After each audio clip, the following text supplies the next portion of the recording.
Hello all, welcome to daily dose with Andhra. ఈరోజు మనం Plato political philosophy గురించి తెలుసుకుందాం. ప్లేటోని ఫాదర్ ఆఫ్ పొలిటికల్ ఫిలాసఫీ అని అంటారు. ఇంక పాడ్కాస్ట్లోకి వెళ్ళి డీప్గా తెలుసుకుందాం. ఒక ప్రశ్న. అవినీతి, స్వార్థం అసలు ఏమీ లేని ఒక పరిపూర్ణమైన సమాజాన్ని కట్టడం సాధ్యమే అంటారా? చాలా కష్టమైన ప్రశ్న అది. కాని ఈ ప్రశ్నకు దాదాపు 2400 ఏళ్ల క్రితం ఒక ఆయన సమాధానం చెప్పడానికి ప్రయత్నించాడు. ఒక బ్లూ ప్రింట్ ఇచ్చాడు. మీరంటున్నది ప్లేటో గురించి. అవును, ప్లేటో.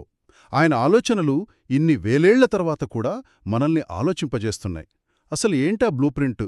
అది నిజంగా పనిచేస్తోందా లేక ఒక నియంతృత్వానికి దారితీస్తోందా? ఈరోజు దీని గురించే లోతుగా చర్చిద్దాం. తప్పకుండా. ప్లేటో ఆలోచనల్లోకి వెళ్లే ముందు నాకు బాగా నచ్చిన ఒక కథతో మొదలుపెడదాం. చెప్పండి. అదే గుహ యొక్క ఉపమానం. అంటే కొంతమంది ఖైదీలు పుట్టినప్పటినుంచి ఒక గుహలో గోడవైపు చూస్తూ బందీలుగా ఉంటారట. వాళ్ల వెనక మంట వెలుగుతుంటే ఆ నీడలు మాత్రమే వాళ్లకు కనిపిస్తాయి. ఆ నీడలనే వాళ్లు నిజమనుకుంటారు. అవును. ఇది వింటుంటే నాకు ఇప్పటి సోషల్ మీడియా ఎకోచాంబర్స్ గుర్తొస్తున్నాయి.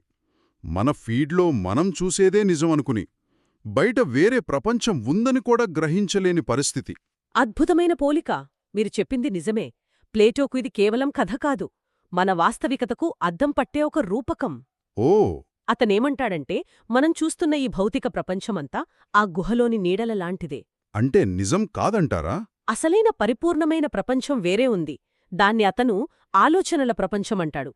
ఆ గుహలోంచి ఒక ఖైదీ తప్పించుకుని బయటకు వచ్చి సూర్యుడిని, నిజమైన వస్తువులను చూస్తాడు కదా. అవును. ఆ జ్ఞానోదయం లాంటిదది. అంటే మనమందరం ఆ గుహలోని ఖైదీల్లాంటి వాళ్లమేనా?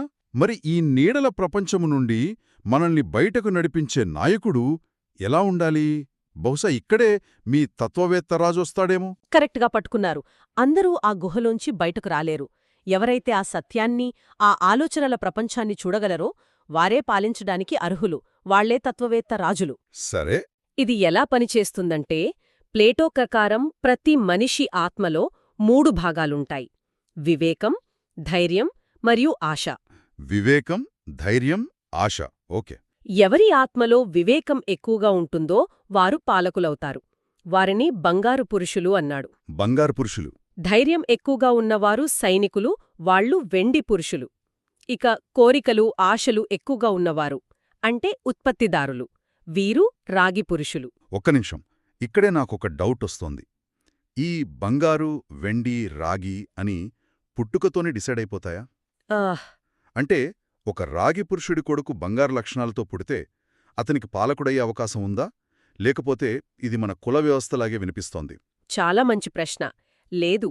ప్లేటో ఉద్దేశంలో ఇది పుట్టుక మీద ఆధారపడదు, వ్యక్తి యొక్క సహజ సామర్థ్యం మీద ఆధారపడుంటుంది. అలాగా? ఒక రాగివర్గం వాడికి బంగారు లక్షణాలున్న కొడుకు పుడితే అతన్ని పాలకవర్గంలోకి తీసుకోవాలి. అలాగే ఒక పాలకుడి కొడుకులో రాగి లక్షణాలుంటే అతన్ని కింది వర్గానికి పంపాలి. ఆసక్తికరంగా ఉంది. చేసుకోవడమే ప్లేటో దృష్టిలో న్యాయం. అదే ఆదర్శ సమాజానికి పునాది. ఓకే, అది బానే ఉంది. కానీ ఈ పాలకులకు పర్సనల్ ప్రాపర్టీ గానీ ఫ్యామిలీ గానీ ఉండకూడదన్నాడు గదా. అవును.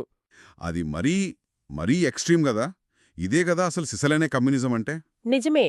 అవినీతికి, బంధుప్రీతికి మూల కారణం ఆస్తి, కుటుంబం అనే ప్లేటో నమ్మకం. అంటే నా కుటుంబం, నా ఆస్తి అనే స్వార్థం. అవును. ఆ స్వార్థం పాలకుల్లో ఉంటే అతను ప్రజల మంచి గురించి ఆలోచించలేడు. అందుకే పాలకవర్గానికి ప్రైవేట్ ఆస్తిని, పెళ్లి బంధాన్ని రద్దు చేశాడు.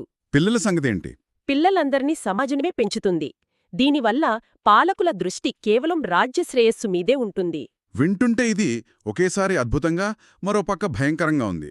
అవినీతి లేని సమాజం, కానీ వ్యక్తిగత స్వేచ్ఛ, బంధాలు లేని జీవితం.